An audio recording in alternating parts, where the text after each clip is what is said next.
found us. We're here. We weren't lurking. We were just waiting on some technical things. I think I plugged in right here. Yeah, I'm plugged in right. Wow, what a morning, you know, because I'm on the West Coast. I get to hear the Trump hearings right when I wake up. I was up a little before, but 7 o'clock there it was. Boom. Here's the Trump lawyer making his case on the 14th Amendment about how Trump should be on the Colorado ballot and that the Colorado Supreme Court was wrong. The 14th Amendment is wrong, even though in plain as day there it was, 14th Amendment. Pretty clear. Here's an officer. Oh, it's not a president. Oh, here's an insurrection. Oh, it's not an insurrection. It's more like a riot. No, it's plain. They meant the president of the United States. They meant everyone who could possibly rise to be president. Oh, is it a matter of a person can't hold the office, but he can run for the office? Oh, my goodness. Now you know why people hate lawyers, right? I mean, that really is it. I mean, I'm not going to analyze it like the lawyers would, the lawyers on all the newscasts, because you don't have to be a lawyer, right? The most important person in the courtroom is a member of the jury who's just like a regular person. It's like you and me. It's not a person with a law degree, but that's not the way it usually works. That's why I'm going to talk about the Trump thing from the perspective of my father, because today would have been his special day. This Willie Guillermo would have been 119 today if he lived, if he'd gone vegan before there was a vegan term. But if he just cut down on the pork a little bit, he'd still be alive today.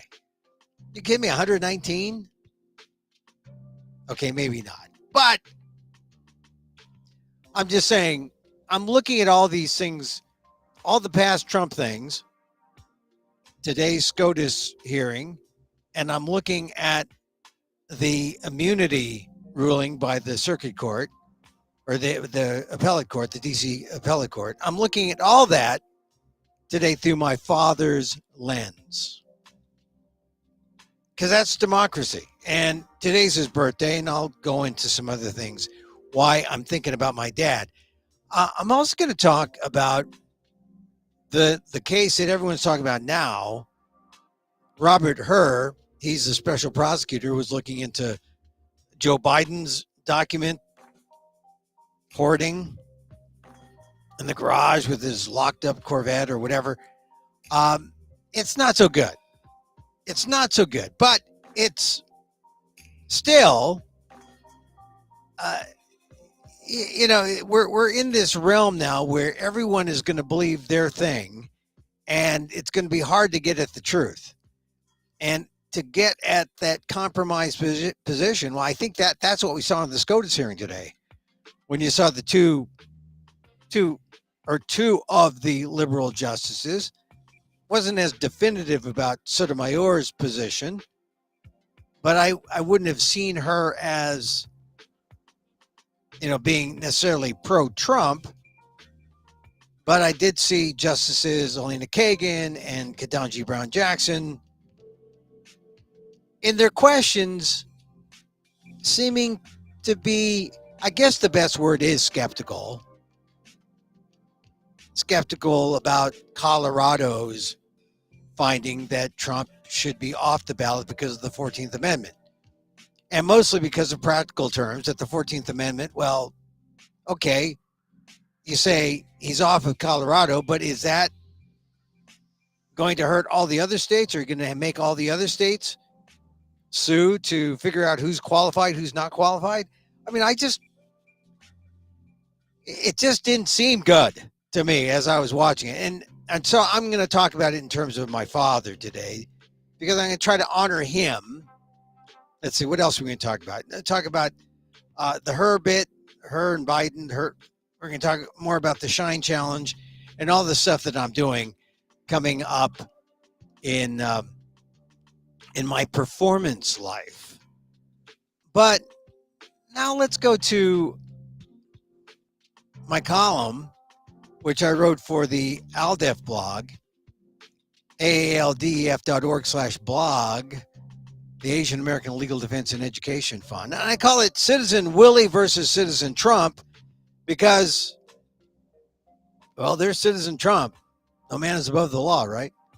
And my dad, Citizen Willie, today, as I said, my father, Willie Guillermo, born under the American flag in the colonial America that was the Philippines. I mean, a lot of people don't realize that. But yeah, when you fight a war to take over the Philippines and you are now the imperial owner of the Philippines, the U.S. colonized the Philippines. They won that war in 1902, the American-Philippine War, or AKA the Philippine Insurrection. You want to talk about insurrectionists? I think those were the good insurrectionists because they were fighting for the people of the Philippines against the imperialists, right? If America became the imperial ruler in 1902, my father was born in the Philippines in 1905 under the American flag. Today would have been his birthday. He would have been 119. And frankly, he would be thriving had he stopped eating pork at a reasonable age and gone vegan. I know no one knew what vegan was back then. And if you think vegan, vegetarian, if those folks are considered weirdos today, imagine like in the 60s or 70s or 80s. So, of course, I'm thinking about my father today, right? One of the first Filipinos to come to America in the 1920s and 30s. I was thinking about him as I pondered all of the Trump legal developments of this week. I mean, and consider the odd coincidences. My father actually died on the day of Trump's birthday, right? Trump was born June 14th. That's the day my father died.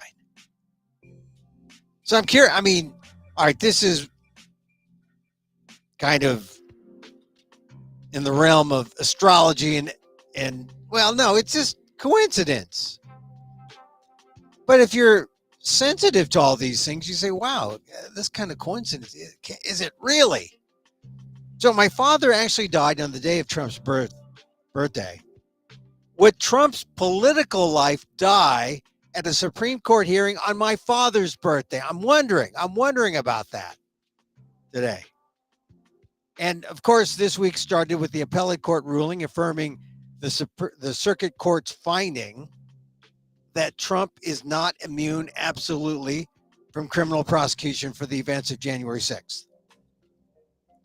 And then we have today's Supreme Court hearing on whether Trump should be kicked off the Colorado ballot on the 14th Amendment, Section 3, on that basis, that bars insurrection participants from being officers of the United States. Now, if you look at Section 3 and the 14th Amendment, I know I love the First Amendment, not so crazy about the second one, but the First Amendment is great.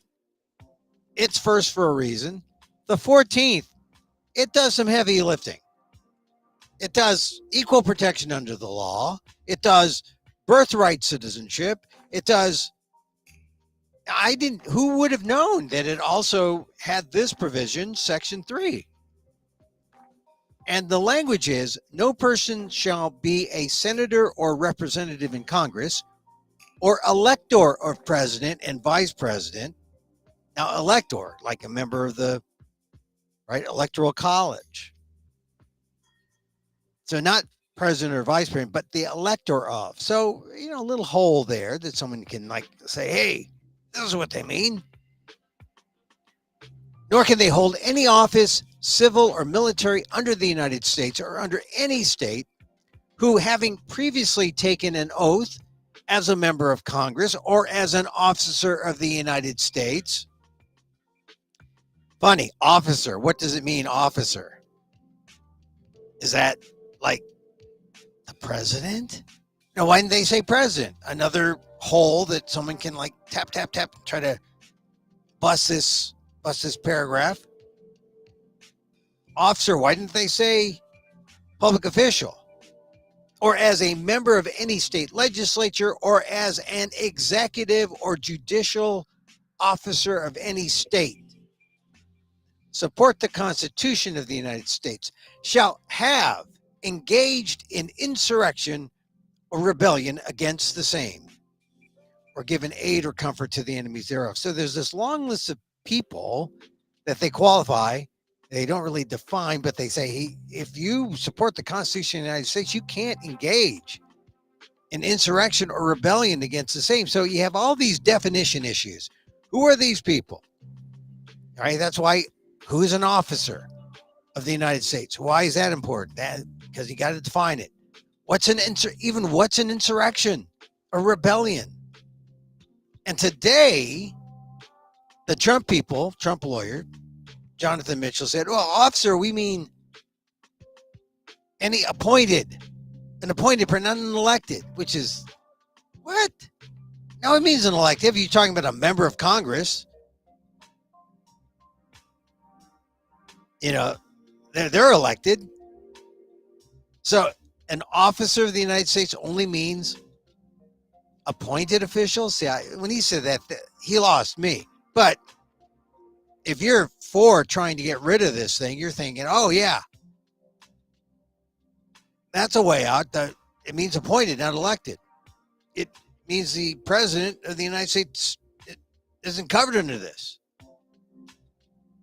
And then they got into the insurrection idea. And Jonathan Mitchell said, oh, insurrection. Oh, no, this wasn't an insurrection. It was a riot. It was violent. It was bad. It wasn't an insurrection. It wasn't organized. Oh boy. This is how people argue. And then there's this last line. But Congress may, by a vote of 2/3 of each house, remove such disability. So I think reading this myself, I'm thinking not non-lawyer type, plain English, plain American. Trump would be covered by that provision that I just read for what he did on January 6, 2021, urging his followers to fight like hell, right? Even the Trump lawyer, Mitchell, admitted that it was a violent riot. It was violent. It wasn't an insurrection. It was violent, he said. And then there's that last line that Congress may somehow be the final arbiter. And this is why a lot of analysts said, oh, the court's looking for an off-ramp. This is their convenient off-ramp, that last line of the document. Because that off-ramp, known as Congress, aka the House of Chaos, you've seen what they have tried to do and couldn't do this week.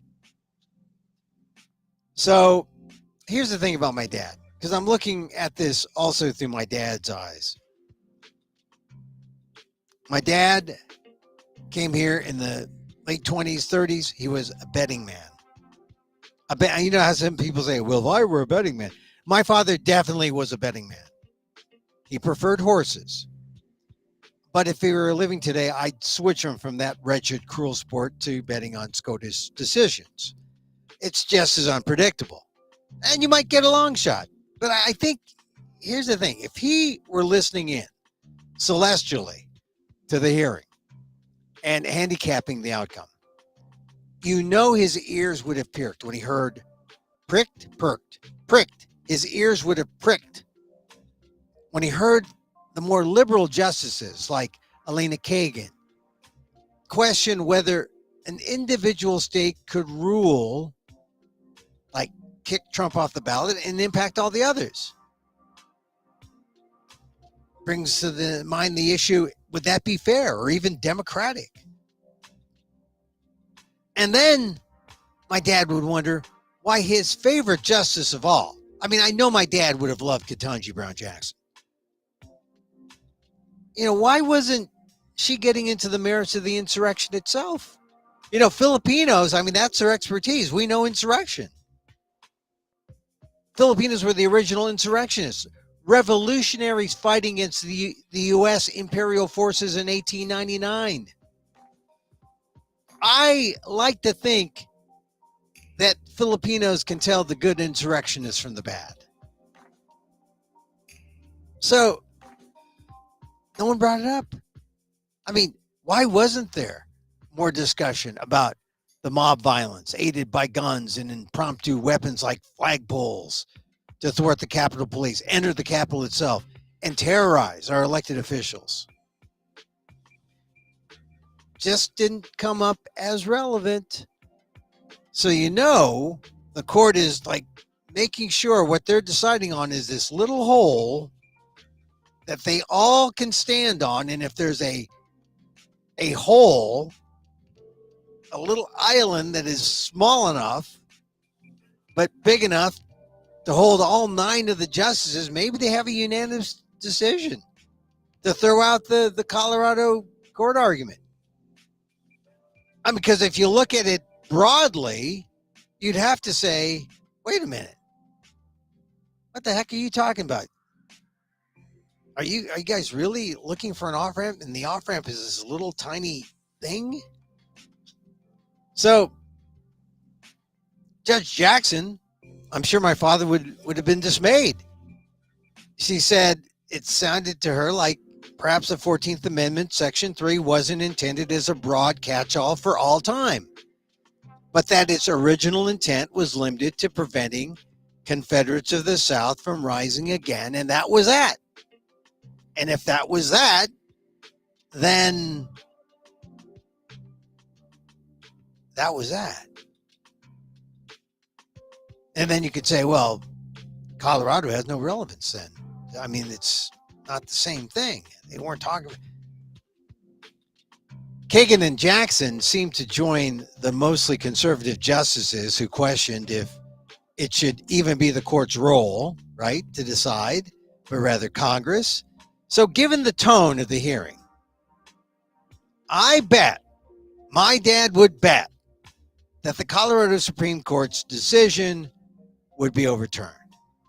I don't like that myself, as the language in the 14th Amendment seems clear to me.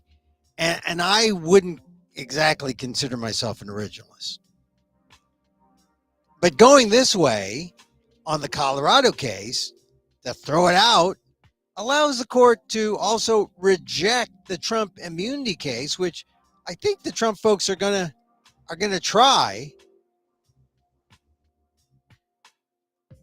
But if they do, I think SCOTUS will see it rejected because it was argued by the circuit court, and a lot of legal scholars, legal analysts seem to think it's solid footing, airtight. But it also allows SCOTUS to have that Solomonic shine of fairness, which is what all good courts want in the end, to show that they are fair, even though they are filled with biased conservatives and conservatives who are on the take. Unfortunately, that's true. In the cases of Alito and Thomas, bought and paid for, unfortunately. So that's the SCOTUS case. As for the immunity case, the ruling by the D.C. Court of Appeals that rejected Trump's claim of absolute immunity for criminal actions committed while president, I know my father would agree with the appellate decision wholeheartedly, because it ruled that any executive immunity that may have prosecuted him while he served as president no longer protects him against this prosecution. Yeah, he's out of office. Hooray, my dad would say with his Ilocano accent. And he would have thanked Judge Pan's questioning Trump's lawyer last month about the hypothetical SEAL Team 6 killing that made it clear that immunity for Trump would have been his license to kill our democracy, right? It would have been a license for dictatorship. So my dad would be glad that Trump does not have immunity, but he'd be on the moon with this statement by the court. Today we affirm the denial, the appellate judges wrote. For the purpose of this criminal case, former President Trump has become Citizen Trump with all of the defenses of any other criminal defendant. And the key word there is citizen. And my dad, he knows the rights of citizens are not insignificant. He knows this because for so many years, he was denied that right. He was non-citizen Willie from the day he entered the country in 1928 because he was considered a colonized American, an American national. He couldn't own land. He couldn't vote. He couldn't intermarry. He had no rights until after World War II. And that's when he became Citizen Willie, who loved America, who never missed an election, never missed a chance to vote. Citizen Willie. So to hear the phrase Citizen Trump, I'm sure my father felt how equal he was. Because let's face it, Citizen Trump, he'll have more rights than he needs. He will. I also know that though my dad would probably bet Trump prevails on the Colorado ballot issue, he'd be disappointed in the high court. I mean, he'd have his doubts about a court so willing to take away abortion rights, so willing to take away voting rights from women and people of color, and yet so willing to uphold the rights of a person he'd consider a bad insurrectionist. And that's how Citizen Willie would feel. And I know because today's his birthday.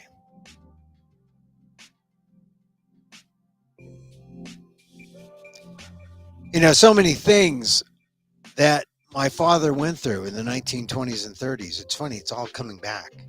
It seems to all be coming back now. And that's how far the pendulum swings. I mean, it's not from the 60s, like 65 to now. It's going all the way back. It's not from 45 to now. It's going all the way back to not 35 to now. You can go back to 1924. That's when we had the kind of xenophobic immigration law. The immigration law of 1924 put quotas on everyone, even Europe. I mean, this is why we didn't have an Asian America in large numbers, because there was an invisible wall that those quotas, those immoral, really, well, they weren't illegal because they were put into effect. So they were illegal quotas. Kept down the Asian American community until 1965, when the 65 Immigration Act lifted all those racist quotas. So anyway, that's my view of things. And, you know, the disappointing thing is that it wasn't really, it's not going to end up the top story of the day, because Trump is raising money off this. He is also, this is a victory for him if he gets put on the ballot in Colorado, because the Supreme Court there is deemed in error by the Supreme Court of the United States. Victory for Trump. But the big victory, or the big news of the day, really is the special counsel report. And not necessarily because of what it does about investigating into President Biden's handling of classified documents, but it's all the things that it says about Biden and his memory and his ability to recall. I mean, that's kind of the scary thing about Robert Hur, Asian American guy from New York. I mean, we talked about him when he was named last year as the special counsel. We called him our AAPI Person of the Hour. Merrick Garland appointed him to investigate the handling of the classified documents. Remember, Biden had some classified documents in his home and in a former office. Hur's a sharp guy, born to South Korean immigrants in New York. He's 49 years old, went to Harvard College and Stanford Law. He clerked for former Supreme Court Chief Justice William Rehnquist, a smart conservative who is, I think you could say he was not biased, but he did hand, with his special report, a lot more to the Trump team than to the Biden team. This is what Hur said a few months back. He said this in January of a year ago. A year ago, he said, "I will conduct the assigned investigation with fair, impartial, and dispassionate judgment. I intend to follow the facts swiftly and thoroughly without fear or favor, and will honor the trust placed in me to perform the service." And I think for the most part, he has. Number one, he says no charges will be brought up against Joe Biden. I think that's important. But what is not helpful to Joe Biden is that the report does reveal some things about Biden's memory that could be used by the Trump team to really accentuate the age and the fitness issue that the Trump team is mentioning almost at every turn.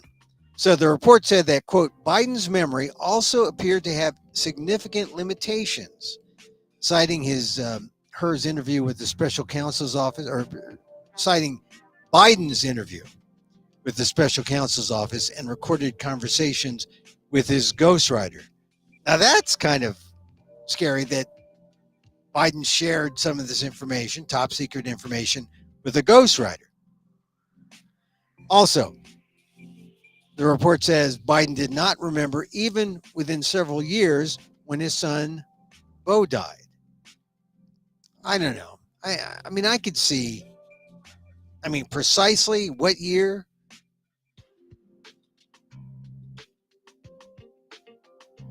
Another one. We have also considered that at trial, Mr. Biden would likely present himself to a jury, as he did during our interview of him, as a sympathetic, well-meaning elderly man with a poor memory.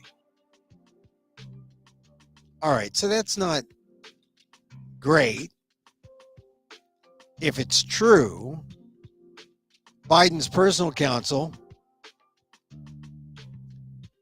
refuted the characterizations in a letter to Hur, which was included in the report.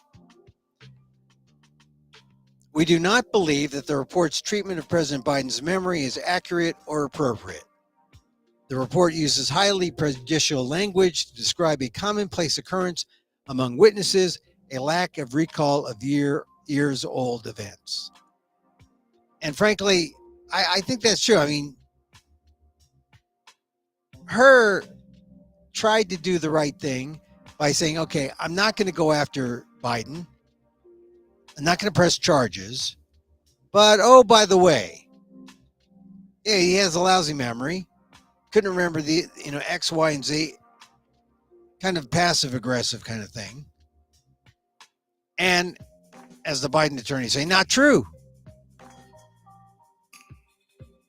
So what Biden said is, I cooperated completely, threw up no roadblocks, and sought no delays.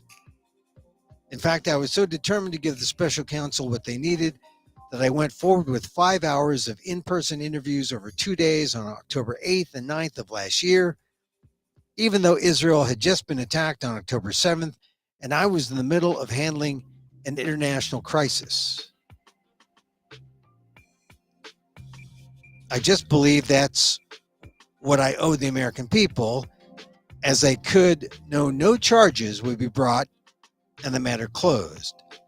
And this is Joe Biden talking. So interesting.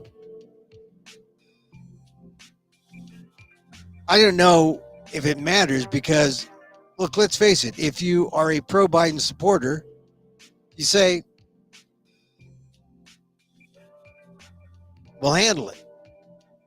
And if you're not a pro-Biden supporter, you say, see, Donald Trump has been systematically, or you're seeing the selective enforcement of laws are going after, they're treating Trump different from Biden, not just in this case, but in all the other cases. And so this is going to be a campaign issue. This is going to feed the Trump campaign. And we're going to have to cross our fingers if you're a Biden supporter and hope that it doesn't hurt Joe Biden. And if it does, maybe or will we see the emergence of another player? I know. Gavin Newsom? I don't know. All right, so yeah, my dad was a Democrat, but I don't know, he was also a Philippine nationalist at heart, which is funny because he did not go back to the Philippines. But I wonder what he would have thought about the fight between Duterte and Marcos now. I know my dad was pro-Marcos. This is the contradiction. He was so pro-Marcos. Ferdinand the father, senior. He was pro-dictator. It doesn't make sense, right? But he was pro-dictator, and he was, because the dictator was from his province.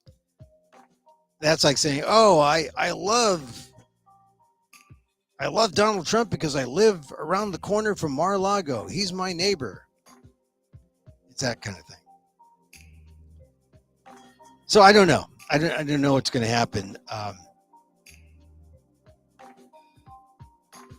We're all in our silos, and everyone in their respective silo got a little something to supercharge whatever information they're putting out. Because I just think there's no, the only thing that has appeared in the last week or so is if Trump were convicted, then people would switch over. That seems to be a powerful thing. That if Trump gets convicted, finally, some Republicans would say, hey, that's it. I'm switching over. And some polls have indicated that that's where the most change would occur if Trump would go to trial and if he were convicted. And guess what? Because of the immunity case, Trump doesn't have immunity. The likelihood of Trump going to trial is greater. And the likelihood of him losing and being convicted is greater. And wouldn't you know that Trump has until Monday to appeal that immunity decision to the Supreme Court, and analysts all over are saying You know,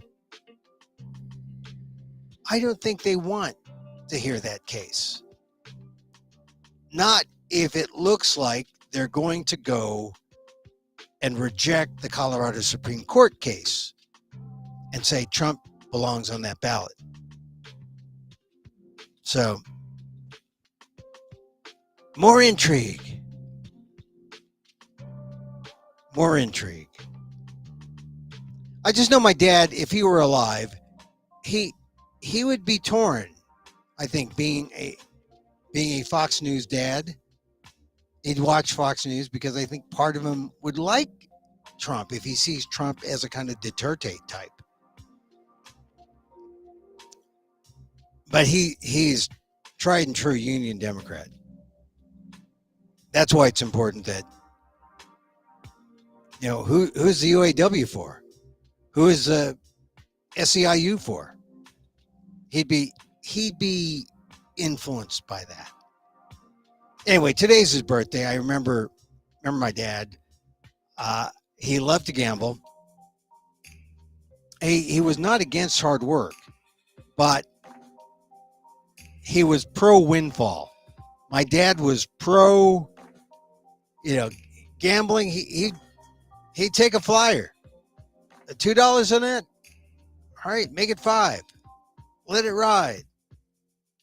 He was a gambler because the biggest gamble in his life was coming to America,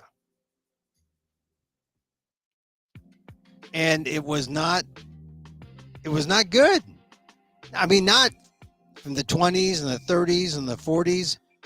He was a man who came here, single man, couldn't find a woman to marry because of the law, not because he was unable to, not because the dating apps rejected him. Emil, there were no dating apps. Quit being anachronistic. Of course. I'm just saying there were forces working against him. And he hung in there. And he had a family. He found a Filipino woman. They started a family. They had me.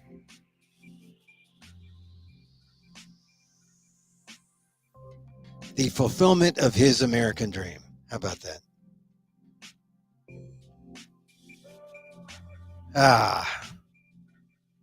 Yeah, I do think he died when he was in his 70s. I think he could have lasted till at least his 90s if he were a little more conscious about diet, health. But there wasn't even there were vegetarians in that day, but he needed hearty veganism, hearty no oil veganism to overtake all the different maladies he had health wise. But he just missed out on a lot. Like he didn't go to war. That's not why he became a citizen or how he became a citizen. I mean, he became a citizen by a different order that allowed for Filipino Americans who were here to become citizens of a certain age. And he was proud of it. And for the longest time, this is not something that was afforded to all Filipinos. But because my mother came in the 40s and she stayed an alien. She stayed a registered alien, green card holder. She did not want to renounce the Philippines. My father said, "Where do I sign?" And no one let him sign anywhere until like after the war. But he knew the importance of voting. He knew the importance of all these things. He would have been watching. He would have cared. At least after he visited the racetrack, of course. Okay. Hey, thanks for joining me. I'm going to be doing a bunch of things online and also on stage. I'll be in something called the Shine Challenge. Now, if you don't know about the Shine Challenge, Langston Hughes heard these toasts that people were saying on the streets of New York, and he wrote about these toasts. And, a couple of small uh, bits of writing talking about Shine, a man who had become a kind of folk hero, a legend for surviving the Titanic. What? Was there a black man on the Titanic? Yeah. Now, Ishmael Reed, who is a playwright, a poet, a novelist, an essayist, a friend of mine, he put together what he calls the Shine Challenge 2024, where he writes about Shine, puts it in a theatrical piece, explains what it means, and we're doing a special reading. It's going to be presented by the Nuyorican Poets Cafe and available online. So go to nuyorican.org, get tickets, Shine Challenge 2024. And it'll be available starting, I think, February 26th. Go to nuyorican.org. That's Nuyorican, Nuyorican. I'm also going to be at the Fresno Fringe, or the Rogue Festival, and that's on, I have to make sure I get the right dates. The Rogue Festival is March 2nd, 2 p.m., March 2nd, 9:30 p.m., and March 3rd at 2 p.m. And if I'm awake and survived it all by March 3rd at 6 p.m., that will be a great thing. But really, March 2nd, 2 p.m., March 2nd, 9:30 p.m., I go to sleep, quick turnaround, 2 p.m. March 3rd. Then back March 7th, 5:30 p.m., and then March 9th, Saturday, March 9th, 5 p.m. That's at the Rogue Festival, Fresno Rogue Festival. Go to roguefestival.org. It's also on, that's where you get tickets, roguefestival.org. Lotus Room, that's where I'm going to be. And also the New York City Fringe, April 5th, 8th, 13th, 19th, and 21st at Under St. Mark's. I'll get you the exact dates and where you can get tickets starting next week. Orlando in May at the Fringe Festival. And I'll have specific dates in a bit, but it's going to be busy. I'll be doing my show, Emil, Amok, Lost NPR host, Wiley Filipino, vegan trans dad. What? Got to see it. You got to see it. Okay, we're going to close out the show now. Hey, thanks for coming to be part of this First Amendment right. Check out my column again, ALDEF, AALDEF.org/blog. It's on my dad. Let's see. Trying to go to it. Can I go to it? Yeah, on my computer. Oh yeah. Hey, and there's a really nice picture of me and my dad together. And it's a little blurry, but it's an old photo. Citizen Willie versus Citizen Trump.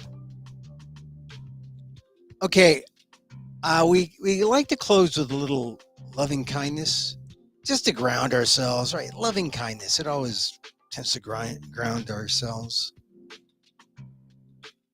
And so, as I wish for me, I wish for you. May you be safe. May you be happy. May you be healthy. And may you live with ease.